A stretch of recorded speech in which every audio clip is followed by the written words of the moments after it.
play. And that's what we're here to talk about today. Now, it may seem a strange concept for an adult talking to you about play, but I'll explain why it is so important that we embrace this day-to-day thing that is always at our fingertips. I'm not talking about playing on the iPad, I'm not talking about playing on the phone, I'm talking about real, genuine interaction. Now, a lot of adults these days have forgotten how to play, probably not being taught properly how to play. And a lot of that reminiscing about back in my day, the children would go out and play in the trees.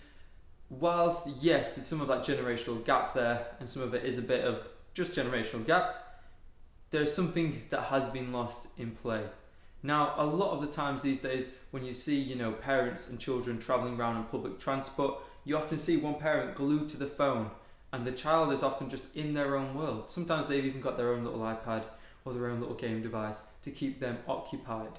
Now, that isn't really the best way to teach a child how to interact with the world, how to express themselves, or just an experience. It's not an experience. They're not experiencing the world. They're experiencing their own internal world. And they're getting really comfortable in there, which means that when they come out into the external world, it can often be overwhelming. So, adults learning how to play. Play is always at our fingertips. And play is often just not having an objective. And a lot of adults don't understand that. When they come to play with their kid, they often bring criticism like, "Oh, build this properly. This is how you can do this." And the kid often doesn't want showing. They just want kind of you to be there with them, you to be present. So play is a very spiritual practice, and that might sound a bit ridiculous, but it is. You're present, and hopefully, you're relaxed, you're calm, and you're laughing. How often do you see that, a relaxed parent laughing with their child? It doesn't come very often. And if I'm talking to you and this is kind of hitting a little sore spot and you want to turn this off and think, who's this guy what is he talking about? How dare he kind of pigeon box parents as being like this? Then maybe I'm triggering you for a reason. And maybe part of this to be true. Now, play is so important, and all it needs, that is a question, when was the last time in your week, back at your last week, when was the last time that you had just 15 minutes without an objective to reach, without a to-do list in your head that is more important, without having your phone next to you? And that's realistically what we need to get back to today.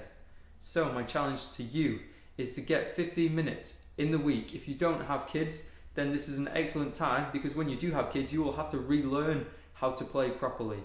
And you'll probably have to go to all sorts of different parents groups and to watch other people do it.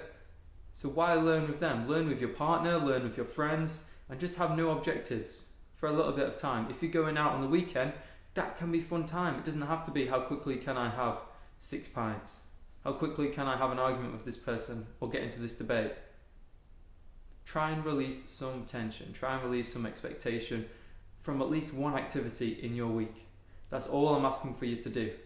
So play is simple. If you want to learn any more about play, have a little look at the playbook down below. This has many different activities for you to get back in touch with that childish essence.